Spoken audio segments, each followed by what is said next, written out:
All right, my people, let's talk philosophy. Today we're going to cover a really popular argument in the realm of YouTube presuppositional apologetics. It's a transcendental argument that I have seen and or heard Mank Slurek give a version of, Frank Turkek give a version of, Sye Ten Bruggencate give a version of. Brandon McGuire posts gazillion videos of people making this argument. I did a video on Capturing Christianity, guy Cameron. He does not believe this, I don't think, or I haven't seen a video of him supporting it. And most recently, I did a video answering 5 questions from Braxton Huntley at Trinity Radio. And I think he has some videos where he's supportive of this view.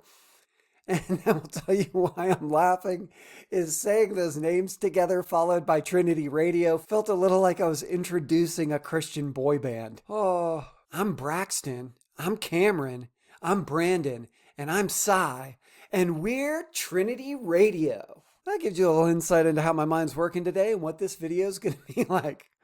So if you're not into that, go run away. Go watch some Hot Dog Hans videos. If you like to ski or you like to laugh, you should like those videos. The specific argument we're going to look at today is a super popular version of a transcendental argument for the existence of God that was probably made most popular in the world of apologetics by C.S. Lewis, and it goes something like this. If we weren't created by God, we can't trust our beliefs. We trust our beliefs, therefore we were created by God. And the first thing I want to do in examining this argument is check to see if it's possible that packed into this argument somewhere is some sort of logical necessity. The thing about the definitions of these terms require that God exists. And to do that, I want to look at an argument of the exact same form and structure where we can see, hey, based on what the argument's telling us, we could determine whether something existed or not. And because it's an example used all the time in logic, we'll just stick with a bachelor being an unmarried man. That argument would look something like this. If we don't have a bachelor, we don't have an unmarried man. We have an unmarried man,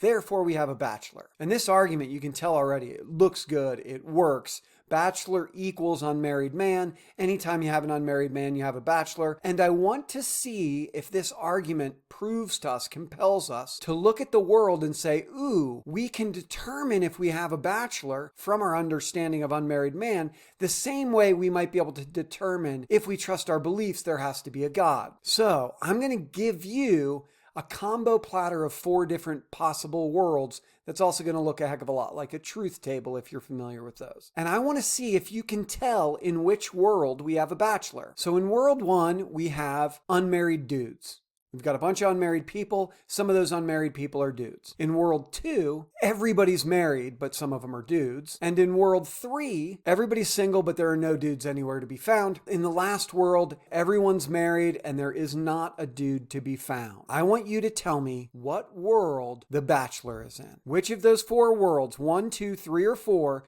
do you have a bachelor? Oh, you got Elon Musk. Okay, yeah, that's Google's fault. They told me that he was America's most eligible bachelor.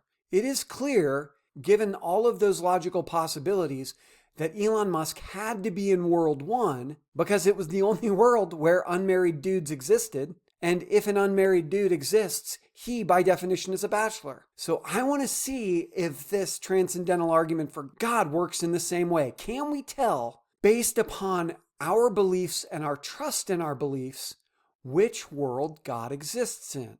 So we have, again, 4 possible worlds. In world 1, we have a world where everybody trusts their beliefs. Everybody trusts every single belief they have. In world 2, nobody trusts any of their beliefs, but they have beliefs. World 3, everybody's trusting everything, but they don't believe anything. I don't know exactly how that works, but it's a world where no one has any beliefs, but there's lots of trust going on. And in the last world, no one has any beliefs and no one trusts. Maybe there's no conscious beings at all. So based on that, can you tell me with the same degree of certainty or any certainty at all, which world has Elon Musk? Which world has God? I am sure he would be flattered by the comparison. So which world has God? 1, 2, 3, or 4? You have no idea. Why? Because there is no logically necessary relationship between our beliefs and God. We could trust all our beliefs, and that doesn't mean God necessarily exists. It just means we trust our beliefs. We might be wrong about some, and we might be right about some. There could be a world where no beliefs and no trust exist. That doesn't make it any more likely that God exists. Point really similar to one that Barry Stroud made in a paper he wrote in 1968, maybe 69, called Transcendental Arguments. These arguments look like and feel like and sound like sometimes like they have some enormous logical weight, but they don't. There is no necessary connection between our beliefs and the existence of something in the world. So we can't connect belief with existence, so maybe the argument is really talking just about beliefs. Maybe how we should really interpret the argument is, if we don't believe that God exists, we can't trust our beliefs. We trust our beliefs, therefore we should believe that God exists. Which could be a pretty compelling argument in and of itself, because it's telling us we should believe in God, which I think is the goal of a lot of apologists. If they could convince everyone to believe in God, they would consider that a success. So let's consider this new version of the argument. And in order to do it, we're not going to look at logically possible worlds because that's boring. But since Elon Musk heard me mistake him for God, he gave me the design for a time machine that came to him in a ketamine-induced fever dream. And so I built it. And I'm hopping in my time machine.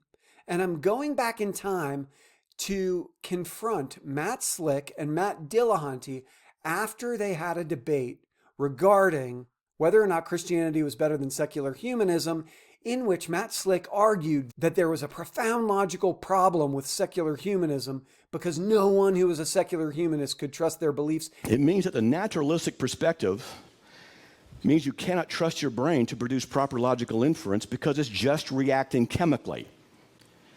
That means you cannot trust secular humanism to be true. So, we hop in my time machine, we go back in time, we find Matt Slick and Matt Dillahunty walking out of the hall or bar or wherever they were having this debate. And I catch them both and I'm like, fellas, I have a question real quick. Matty S, Matty D, my boys, I listened to your debate. I really want to test out your argument, Matt Slick. So here's what I'd like to do. Along with my time machine that Elon Musk gave me the designs for, I have a magical polygraph. I'd like to ask you a few questions. And they're both game. Matt Slick's like, yeah, sure, please. Matt Dillahunty's like, whatever. I don't believe in your time machine or your magical polygraph, but go right ahead. So I go back to my time machine and I pull out my 5-gallon bucket full of nasty, rancid cat pee. And I say, Matt Slick, can you see what this is? And he's like, yes, I can see what it is, and I can smell it from like 15 feet away. It's disgusting. Why do you have a bucket full of cat pee? And I say, because I have a question for you. Do you trust your beliefs enough to know that you don't want me to douse you with cat pee? And Matt Slick says, absolutely, I do trust my beliefs enough, and I trust my beliefs enough because I trust my senses, and I trust my senses because God gave me my senses and my brain in order to be a truth-detecting barometer of truthiness. I know I don't want you to throw that bucket of cat pee on me. I'm like, are you sure? I could be David Blaine, and it could turn into confetti like it was a Globetrotters game. And he says, no, I'm going to pass. I don't really trust your sleight of hand, and I don't want to be covered in cat pee. It's super duper gross. So I turn my attention to Matt Dillahunty and I ask him, hey, Matt, do you believe in God? And he's like, no. And my polygraph tells me he is telling the truth. He absolutely positively does not believe in God. So Matt, you don't believe in God. Can I throw this bucket of pee on you? And he says, absolutely not. It's disgusting. Why would I let you do that? I'm like, are you sure it's a bucket of pee? And he starts saying like, well, it depends on what you mean by sure. Sorry, Matt, we don't have time for this. Are you sure enough that you don't want me to throw it on you? And he says, absolutely. I don't have to be perfectly certain. I know it smells like cat pee, looks like cat pee. Everything about it is cat pee-like. Had plenty of experience in my life with cat pee, so no thanks. And I say, so you trust your beliefs enough? And he's like, yeah. And the polygraph says he is telling the truth. So cat pee splatter averted, we realize that absolutely Matt Slick can trust his beliefs if he believes he can trust them because God made him such that he can trust them. And Matt Dillahunty's saying, I can trust my beliefs because of the experiences I had in the world. Give me justification for them, even if it doesn't give me perfect certainty. It seems like our argument has failed on these grounds too. So I wish Matt 1 and Matt 2 all the best. And they say, I've got to go. I'm hopping in my time machine. And they're like, we're coming with you. I'm like, all right, it's cool. And Matt Slick is chasing after me saying, but you missed my point. This isn't a problem with sense experience. This is a logical problem. How can, in the secular humanist worldview that presupposes the idea that God is not there, and therefore is not allowed to be in the equation, therefore necessitating a physical realm, how do you justify in that position that your logical inferences in your brain could be trusted? Hop in, fellas, and we hop in the time machine, and then we head to the studio where Frank Turkek and Alex O'Connor had a debate 7 or 8 years ago that I took a look at in this video. And we all pile out of the time machine, and there we have Frank Turkek and Alex O'Connor. And Matty Slick's still chirping in my ear. He's like, it's got to be a logical problem. It's a logical problem. I'm like, all right, I'll make the logical inference really explicit in this demonstration. So I whip out a folding table and a couple of cups, and I'm going to do a shell game with Alex and Frank. And I say, hey, Matty Slick, since we're forward in time, do you remember that time that Alex Malpass explained to you how a disjunction works? And he's like, yeah, I remember that. All right. Is that good enough? Does that satisfy your need for logical inference? Yeah, absolutely. That's perfect. All right, sweet, because that's my plan. And I go to Alex and Frank, and I say, Frank, you believe that Alex can't trust his beliefs.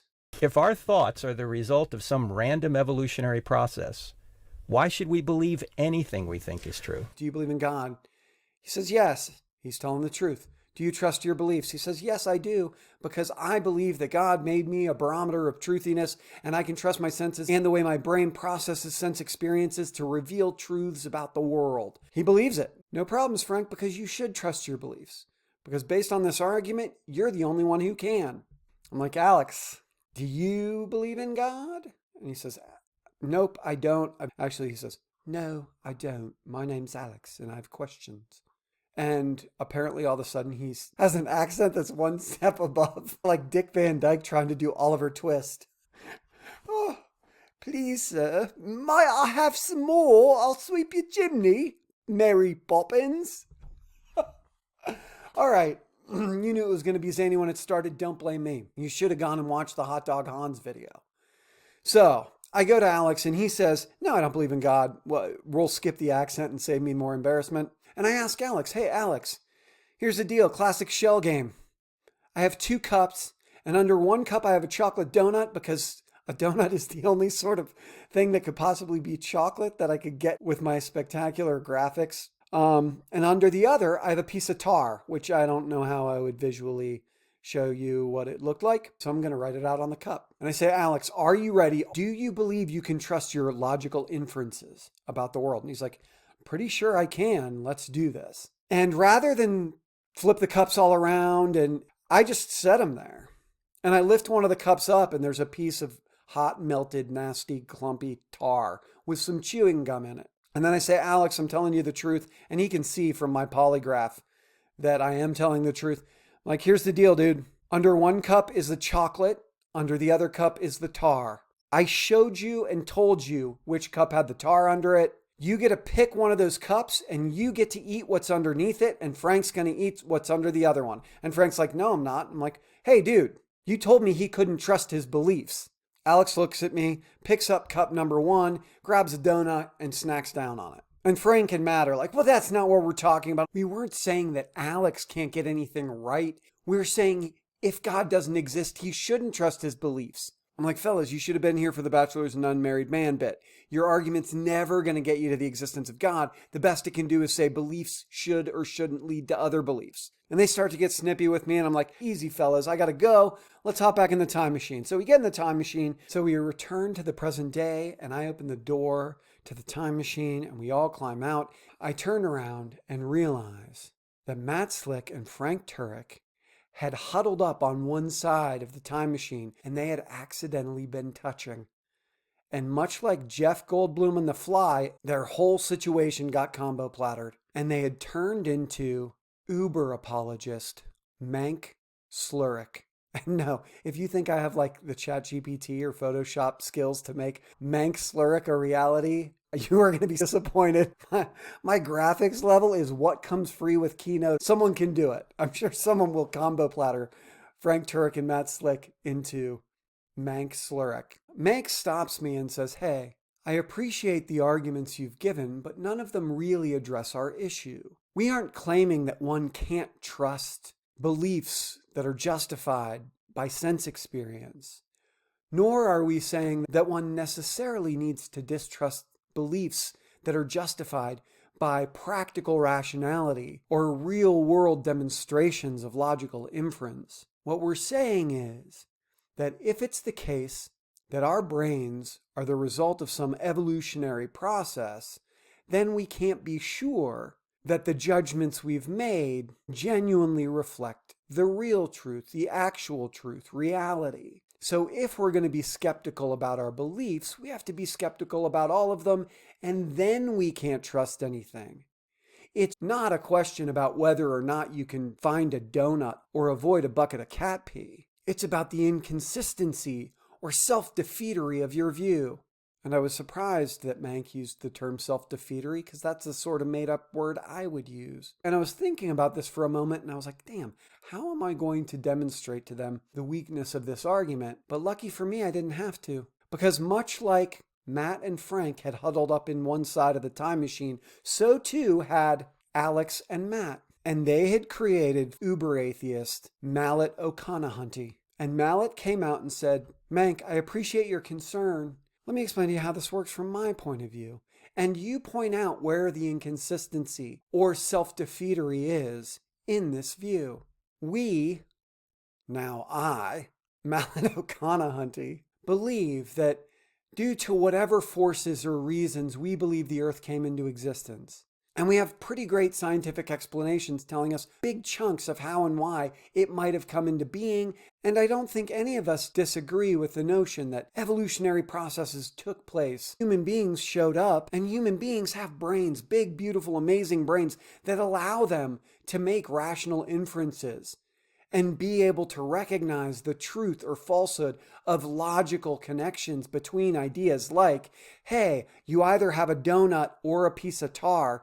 I'm taking away the piece of tar. The only thing left is the donut. Additionally, we have all of these sense experiences. We see things, we hear things, we taste things, we touch things, we smell things. And all of those collections of our sense experience and the data we get from our senses combine to teach us things about the world and help us navigate our way through it and our experiences and our lives, and the way we live that life based on those sense experiences allows us to do things like recognize and avoid 5-gallon buckets of cat pee. So when we say we can trust our sense experience or we trust our inferences, we're saying that given the world we live in, the world we interact with, the world we have access to, and these big, beautiful brains that we have, this all makes sense.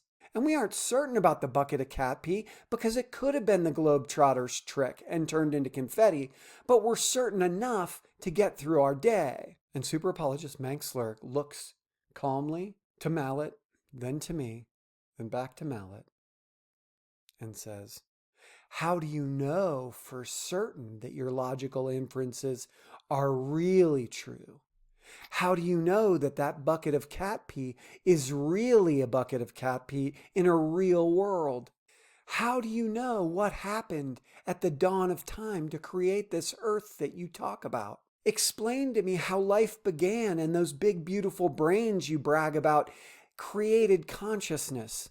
Furthermore, what happens to you and consciousness after you die? And what is your place in the cosmos? And at that point, Mallet steps in and is like, excuse me, I'll stop you right there. Those are the types of beliefs you're talking about? And Mank says, yeah, absolutely. Those are the beliefs you can't trust. It's like, okay. Starting from that transcendental argument that attempted to prove the existence of God, your argument doesn't show that God exists in the way that a world with an unmarried man shows bachelors exist. Your argument doesn't show that Matt Dillahunty can't trust his senses to avoid a bucket of cat pee. Your argument doesn't show that one can't trust the logical inferences they make that allow them to eat chocolate as opposed to tar. But it seems like your argument can show that if we don't believe in God, we can't trust any beliefs that would require some supernatural perspective or godlike point of view or some justification that goes beyond our sense experience or our ability to reason, we can never prove that the cat pee is really cat pee in a really real, supernaturally justified sort of way. Nor can we trust our belief that if we have chocolate and tar and we take away the tar, we're going to have chocolate beyond the fact that it works every fucking time. You have proven that if someone doesn't trust their beliefs in a way that could only be justified by God, then they can't consistently hold those beliefs if they don't believe in God. And that works because we don't trust those beliefs because we don't have those beliefs and we don't believe in God. We're atheists. And with that, Brandon McGuire scurried out from the time machine carrying the biggest microphone I've ever seen and dropped it and said, "It's not often you get a mic drop that conclusive." And there you have it. It looks to me like when we break down the simple form of a transcendental argument for the existence of God, all it proves is that atheists can only believe the things that atheists can believe. And that checks out because they're atheists. Thank you so much for the time. I hope this was goofy enough to keep your attention, but not so goofy that you got lost in the silliness. I always want to take the ideas seriously, but I'll never take myself seriously.